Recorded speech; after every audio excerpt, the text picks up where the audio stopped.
Eu tenho uma dificuldade com os R's, na verdade, mas tem uma cidade, que Salamanca é a província, né, como se fosse o estado, tem uma cidade pequena, um pueblo, que é chamado Peñaranda de Bracamonte. Hoje em dia eu falo até bem, mas antes eu enrolava para falar tudo isso, para mim foi Peñaranda de Bracamonte. Para mim é uma das coisas mais difíceis de nome de cidade que eu tive que enfrentar. A ideia é bem simples, Priscila. Já vamos começar aqui, tá? Ah, já tá Fique à gravando? vontade, já tá gravando. Como eu te falei, vai ser uma conversa bem simples, vai ser uma conversa tranquila, só para te explicar um pouquinho do projeto que eu vou estar iniciando agora. Eu senti, principalmente nesse evento que a gente veio, uma diferença enorme da primeira vez que eu participei de um evento desse. A primeira vez eu entendi 20% daquilo que era falado em inglês. E era um evento que aconteceu no Brasil, Game também, e o evento era em português, só que o principal palestrante falava inglês, era americano.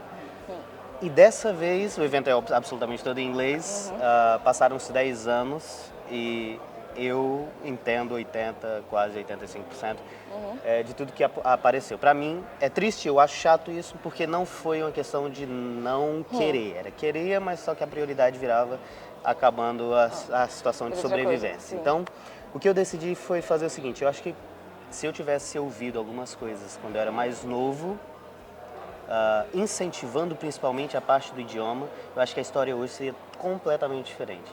Então, eu acho que tem muitos jovens no Brasil, porque não faz sentido nenhum falar isso para o pessoal que está aqui na Europa, porque se você for ver, cada filho de europeu já fala dois, três idiomas, então não faz diferença nenhuma. Então, mas a nossa realidade... É a vida do imigrante e tem que falar... Mas a nossa realidade no Brasil é outra e a gente sabe que muitos têm potencial, mas às vezes falta um pouquinho de direcionamento. E eu queria falar com esses pessoal que são jovens assim como você, que já estão do lado de fora do Brasil, já viveram muita coisa e inclusive já falam muitos idiomas. Então eu queria que você se apresentasse primeiro. Você é a Priscila, onde você está trabalhando agora no momento e onde você está vivendo também. E depois, quantos idiomas você fala? Tá certo. Eu sou Priscila, eu tenho 31 anos, eu sou de Aracaju, Sergipe, e eu moro há 10 anos em Salamanca, na Espanha. Atualmente eu trabalho para a Cruz Roja Espanhola, a Cruz Vermelha Espanhola. Ou seja, de cara você já fala espanhol. Sim, de cara eu falo espanhol.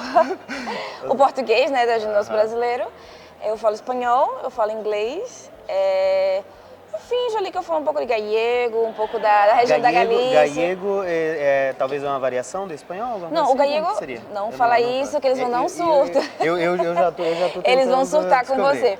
Não, o gallego vem da região da Galícia, do idioma antigo galaico-português, aí se derivou entre o português de Portugal e o gallego da Galícia. Então as palavras são bastante parecidas. Eu costumo dizer que é um mix entre português e espanhol, mas eles não gostam, eles são muito nacionalistas com o idioma. Eu sou bastante curioso. Fala aí um exemplo de uma palavra em português e uma palavra bastante. Eles utilizam palavras que vêm do português, mas dentro de um contexto que parece espanhol. Obviamente tem palavras próprias. Consegue falar uma frase aí? Não. Eu entendo bastante, mas falar mesmo, não muito. Mas quando eu tô ali, você entende o que eles querem falar, né? Legal. Então hoje você fala aí o português, ok? O espanhol e inglês. Estudando o gallego e também agora e o inglês também. O inglês há quanto tempo? O inglês foi sobrevivência. Eu não sei nem te falar quando foi. Porque assim, eu sou daquela que, o inglês é muito difícil, eu vou fazer o shift pro espanhol, né? Ensino médio, falei, vou fazer espanhol que meu colégio tá ofertando. Que legal. E também eu era uma fã de Rebeldes México. Eu começava a cantar aquelas músicas, maratonei a novela toda, aquela loucura. Aí eu falei, vou aprender espanhol corretamente para cantar as músicas. Foi daí que começou a minha paixão pelo espanhol. Aí eu comecei, fiz o ensino médio, gostei bastante. Aí insisti meus pais, quero fazer curso de idioma e tal. Mas tô falando isso em 2008, então era aquela coisa que você tinha que ir para um cursinho de idioma, tinha que sentar numa mesa com os professores, alunos. Eu tinha CD na época para você escutar os áudios, né? Então, pra mim foi totalmente diferente do que a gente está acontecendo agora. O inglês já foi diferente. Eu fiz escola de idioma, assim, quando já estava na universidade, mas é aquela questão que você aprende mais a teoria. Você aprende gramática, você aprende um pouco daquele inglês mais rústico. Mas quando você chega na vida real... No real... Não, na vida real era tipo assim, meu Deus... Sei de nada. Como é que fala isso? A gente fica no I don't know, I don't know. Então foi um pouco mais sobrevivência. Quando eu fui morar na Espanha em 2015, né, eu tinha um C1 de espanhol, falava muito bem espanhol, supostamente, mas na vida real eu não sabia nada. Porque o espanhol também era acadêmico, era um espanhol muito limpo. Engessado, né? Engessado. Era aquele de escola mesmo. Claro. E ao mesmo tempo, na escola de idioma, você aprende a comunicação social. Quando você vai para a universidade, você precisa de uma base acadêmica, você precisa de palavras específicas, precisa, né, saber escrever de uma forma mais correta, mais formal. Lá na Espanha você estudou em faculdade também? Eu fiz faculdade na Espanha, me formei lá. Legal. Então o primeiro ano foi terrível. Perdão, acho que a gente não falou. Qual foi Eu fiz História. Eu sou formada em História pela Universidade de Salamanca. E o primeiro ano foi terrível porque foi uma adaptação de aprender a falar espanhol formal e saber escrever textos acadêmicos e tal. Então, vem um pouco disso, da necessidade, né? Às vezes, quando a gente se joga no mundo, você entende que você precisa disso. Vida de imigrante é essa, para quem ainda não tem noção do que é isso, você chegar num país e ter que, primeiro, se adaptar àquele país. E uma das primeiras coisas é o idioma, não tem para onde você correr. E né? Pelo fato do espanhol ser muito parecido com o português, a gente tem um certo privilégio, né, facilidade para aprender e para que eles nos entendam. Mas mesmo assim você ainda precisa do inglês. Eles vão sempre pedir determinados locais como Barcelona, Madrid, cidades muito populosas. Você vai encontrar gente do mundo inteiro. E eu vou falar, não falo espanhol, não falo português. Você não fala inglês? Fica naquela coisa do... Hoje você já tem cidadania espanhola? Não, eu sou residente. Eu estou em residência de trabalho, mas estou entrando com a cidadania já próximo ano. Já está quanto tempo, perdão? 10 anos. Na Espanha, 10 anos. Mas eu entrei como estudante e comecei a trabalhar tem 3. Então estou dando entrada agora na documentação permanente. Então já é possível dar entrada na nacionalidade também? Sim, tranquilo. A partir de 2 anos de trabalho você já pode. Mas eu comecei a trabalhar 3, fiquei enrolando, agora que eu tô com o visto direitinho. Você tá vivendo na Espanha, mas o seu inglês, eu já percebi que ele é muito bom. E como é que você usa o inglês na Espanha? Como é que funciona? Ou você não está usando na Espanha, você está usando em outro lugar? Eu uso na Espanha porque eu trabalho remoto para os Estados Unidos. Meu trabalho oficialmente para a Cruz Vermelha, a gente trabalha só com espanhol, mas eu trabalho como freelancer para a Hope Channel International, numa equipe de investigação. A gente tem uma equipe de pesquisa que faz projeto, análise de dados e tal. E eu precisava do inglês. Eu já tinha o inglês de antes, mas por ser forçada a trabalhar 100% no inglês, escrevendo informes, né, os reports, tendo que explicar o que eu estou falando, explicar dados, né, que não é da mesma forma que a gente explica, olha, está aqui esse número. Não, eu tenho que ter uma forma, explicação formal da interpretação, né. Então, eu estou há 3 anos mais ou menos com eles como freelancer, e para mim foi o que deu a chave, né? Eu falei, gente, eu tenho que, como diz o espanhol, eu tenho que espabilar. Então, eu falei, vou ter que fazer esse giro e ter um inglês mais profissional, mais limpo. E ainda assim, eu cometo erros, né? A conjugação verbal, a parte de gramática, mas ao mesmo tempo se você focar tanto no eu preciso ser perfeito antes de eu... Nunca vai sair do lugar. Você nunca sai do lugar. Você tem que tentar. Porque mesmo se você falar uma conjugação de verbo errado, você colocar um verbo incorretamente, vocês vão entender. E ali você começa a praticar. Eu acho que isso daí, inclusive, é uma coisa que é muito importante de lembrar para vocês. É justamente isso. A gente, às vezes, quer ser o perfeito. Eu sou muito crítico com o meu mesmo, porque... Enfim. Mas eu, às vezes, caio nesse mesmo erro, que é de, tipo, não, eu ainda tenho que aprender mais para poder falar, ou coisa do tipo. E eu vejo que... Não é bem assim, eu vejo isso lá na Bélgica, quando a gente está tentando falar alguma coisa em holandês, e que eles fazem um esforço enorme para entender a gente, eles não vão ficar te corrigindo, eles vão querer entender o que você está querendo falar e tá tudo certo. Não, e assim, mundo real 2025, vai ter crítica em todo lugar, vai ter gente muito chata, vai ter pessoas que vão querer pisar na sua forma de falar, na sua forma de interpretar as coisas, mas tem que ser forte, tem que ser realista. Aquela velha história, né? As pessoas falam diferentes idiomas, vão falar português com um acento super forte e a gente acha tão bonitinho, tão lindinho. A gente romantiza os outros aprendendo português, e a gente se martiriza, se autocrucifica para falar, meu Deus, que horror. Né? E eu falo, pessoalmente, eu tenho 10 anos na Espanha, eu cheguei, a primeira coisa que eu fiz foi morar em residência feminina, só tinha espanholas e eu. Então, assim, eu fiz universidade, que é um contexto formal, espanhol, castelhano. E isso para mim, obviamente, foi uma diferença para eu ter um bom espanhol, mas ao mesmo tempo, depois de 10 anos eu ainda cometo erros. Tem coisas que eu não consigo, infelizmente eu não pronuncio corretamente, minha língua dá uma travada e meus amigos riem. Eles fazem brincadeira, mas tudo dentro de um contexto mais esportivo e tal. Mas todo mundo faz, pô, seu espanhol é muito bom, me elogiam bastante. Você acha que eu vou ficar pensando nos pequenos detalhes, que aquela pessoa comentou que o meu acento não era tal? Eu não sei se aconteceu com você, mas eu já ouvi muitos falando isso. Inclusive, eu já tentei utilizar dessa forma e deu certo. Porque parece que quem é os maiores críticos nossos não são os gringos, mas sim os próprios brasileiros. Sim, nós mesmos somos os próprios críticos. Às vezes parece que eles os brasileiros mais nos atrapalham, nós, os brasileiros, mais nos atrapalhamos do que nos ajudamos. Porque a gente pensa que a gente sempre está falando melhor que o outro. Eu sempre vou pensar que o meu espanhol está melhor que o seu inglês está melhor que o meu, e eu vou querer lhe ensinar coisas, sendo que autoridade nenhuma a gente tem, né? Primeiro tem que ter uma formação em filologia, ter um curso de interpretação e tradução, né? Para poder ter uma relevância na hora de falar. Mas eu acho assim, que o importante é a gente não se deixar levar por comentários negativos, sempre buscar melhorar. Estamos numa época totalmente digitalizada, uma época... Você pode aprender absolutamente tudo Tudo agora, online. Né? A minha companheira de apartamento, a menina que mora comigo, ela tá aprendendo português com Duolingo.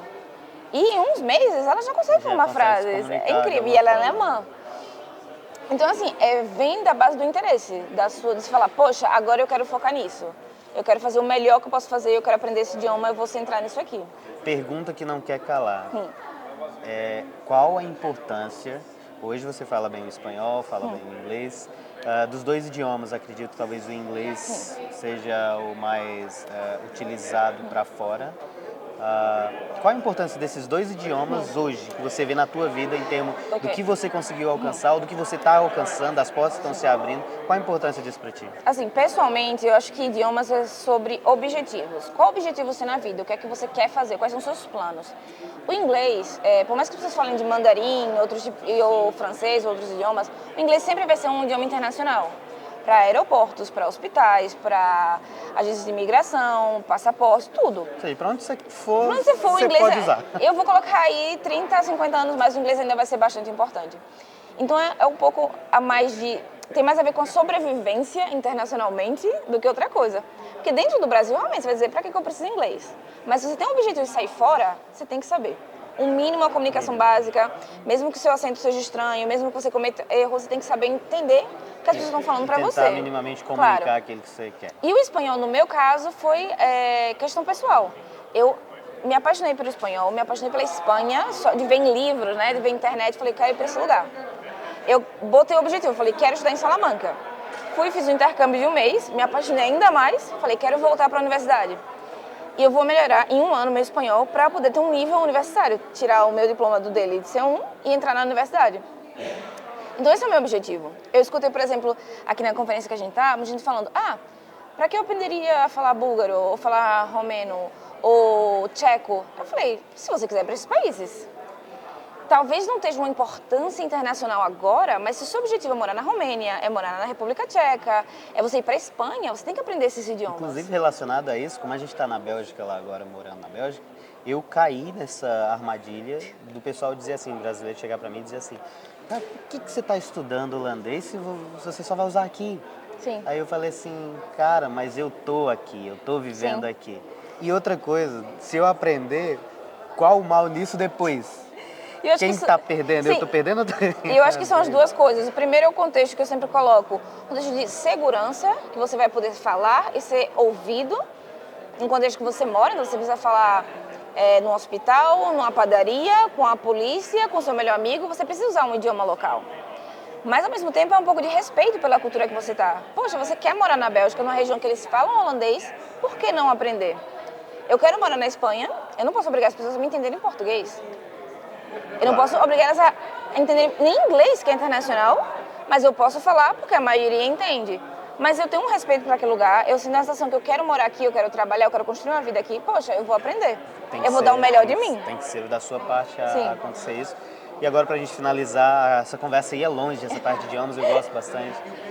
Mas para finalizar, tem muita gente que nesse momento gostaria de estar aprendendo alguma coisa, aprendendo um idioma.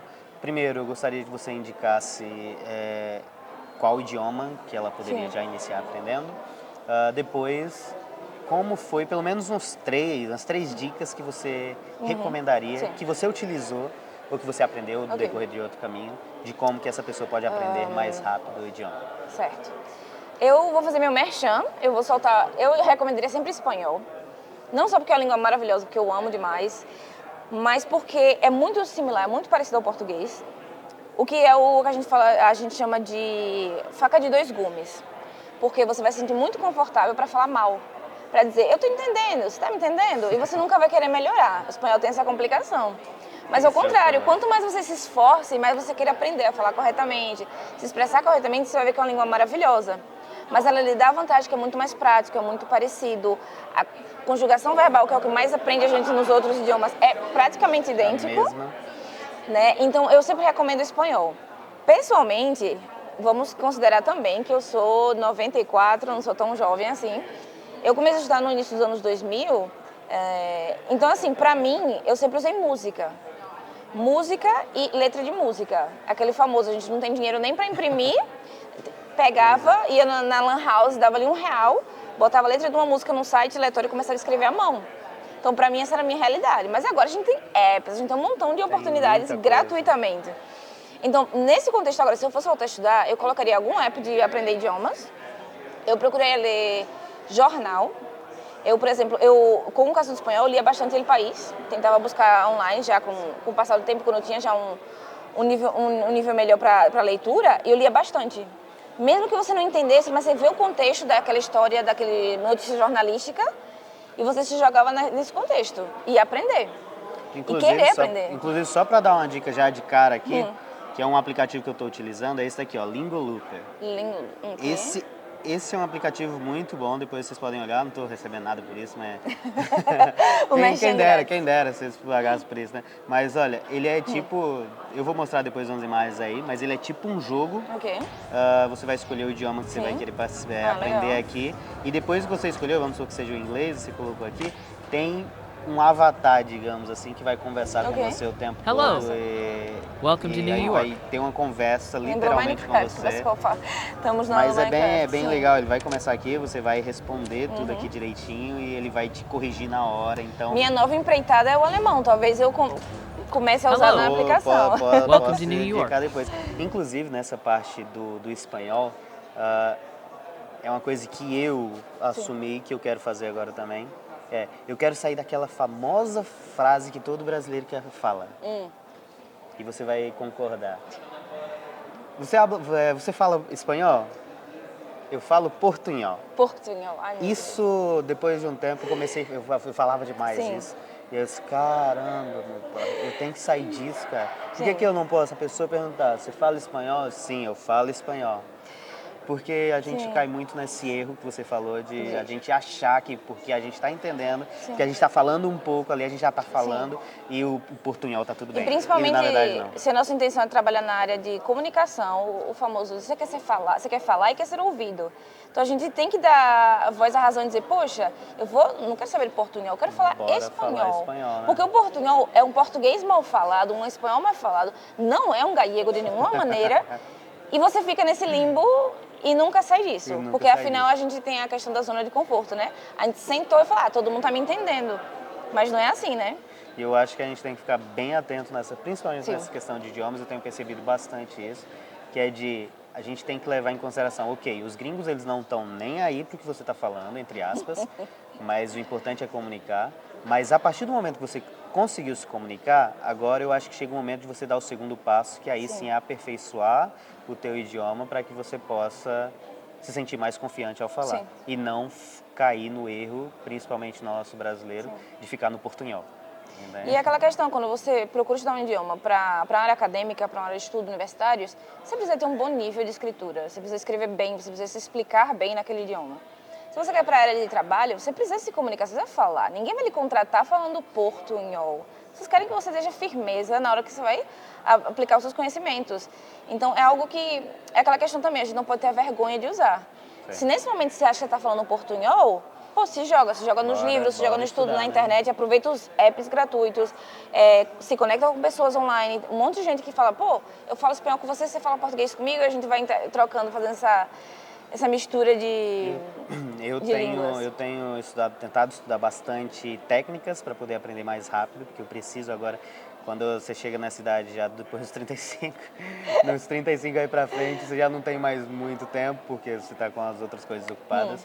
Então, eu tenho procurado, também sei que não existe atalhos, mas tenho procurado técnicas comprovadas de que você pode aprender um pouquinho mais rápido qualquer idioma. E tem 3 técnicas que eu acho muito interessantes, eu estou começando a aplicar e eu tenho visto resultados. A primeira dela é a imersão cultural, isso daí a gente já sabe, que é você colocar absolutamente tudo no idioma que você quer aprender, começar a ouvir tudo que você quer no idioma, isso daí é o mais básico que tem.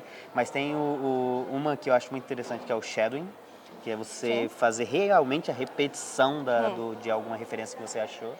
Que parece besteira, mas não é, porque é algo que agarra na mente. Realmente, porque você interpreta a mesma pessoa ali, a mesma coisa que ela está fazendo, e aí você escreve, enfim. E a terceira que eu descobri esses dias, eu não sabia, que é chamado, não sei se a pronúncia vai sair extremamente correta, mas é Comprehensible Input, que eu nunca tinha visto isso. São vídeos de pessoas nativas, naquele idioma que você está querendo falar, só que ele praticamente grava tudo naquela câmera 0.5, que é a grande angular, e vai mostrando absolutamente tudo da rotina dela. E vai explicando aquilo com as palavras corretas, só que tudo no idioma. Então você acaba vendo tudo o que ele está falando, só que ele está dizendo, eu estou aqui, essa é a mesa, então eu estou com a mão em cima da mesa. E ele vai falando exatamente tudo que está acontecendo. Então essas 3 técnicas eu tenho começado a colocar em prática e tem dado bastante resultado. E eu acho que você que está assistindo aí, se também quiser aplicar alguma dessas técnicas, inclusive a parte da música, que eu acho fenomenal, é importante. Agora, para a gente finalizar, a gente vai ter um evento agora, mas para a gente finalizar, qual a palavra, vou colocar em espanhol que você mais gosta? Tem alguma assim que você disse, quando aprendeu, disse, cara, essa palavra é muito boa de falar? Quando eu comecei a estudar, eu era muito clichê, eu falei, ai, gracias, palavra favorita.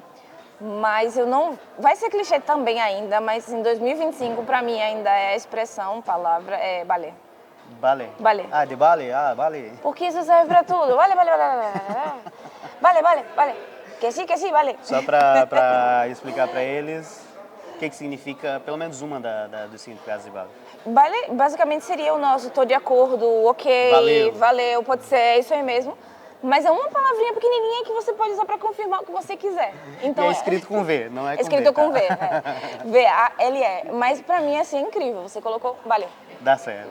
Acabou a discussão, acabou o tema, fechado. E agora, para finalizar mesmo, a mais difícil que você achou em espanhol para aprender? Você tem alguma aí que vem na tua cabeça sem que ou talvez uma que até hoje você tem um pouco de dificuldade em Eu tenho uma dificuldade com os R's, na verdade, mas tem uma cidade, porque Salamanca é a província, né, como se fosse o estado, tem uma cidade pequena, um pueblo, que é chamado Peñaranda de Bracamonte. Hoje em dia eu falo até bem, mas antes eu enrolava para falar tudo isso, para mim foi assim, Peñaranda de Bracamonte. Para mim é uma das coisas mais difíceis de nome de cidade que eu tive que enfrentar. Bom. Mas é isso, brigadão. Mas muito obrigado, Priscila, pela sua participação aqui. Tamo aí. Espero que você tenha muito sucesso ainda aí na sua jornada. E não tenham medo, não tenham vergonha, se joga, porque conhecimento é vida, conhecimento é futuro. E tenham objetivos. Eu quero estudar isso, eu vou conseguir. E é o que eu quero focar também nessa situação, é de que alguns falam, mas você vai voltar a tentar aprender agora, depois de 35 anos, e eu quero que você saiba uma coisa. Se você for viver até os teus 60, 70 anos de idade, você tem com 30, 35 anos agora, você ainda tem pelo menos 30 anos para você aprender. Então, se você só teve a possibilidade, ou você só se tocou que você deveria aprender um idioma nessa idade, aproveita e vai tentar, porque de alguma forma vai te ajudar, nem que seja com conhecimento, nem que seja com contato, mas vai aparecer. Então, muito obrigado pela sua participação. Obrigada a você. Espero que vocês tenham gostado também desse conteúdo. E se gostou, compartilhe esse conteúdo com seus amigos ou com sua família, não sei. Mas coloque em prática, não fica só também no vídeo aqui não. Valeu, até mais. Priscila, muito obrigado. Valeu você. Espero que tenha ficado bom. Eu também, porque... Primeira vez?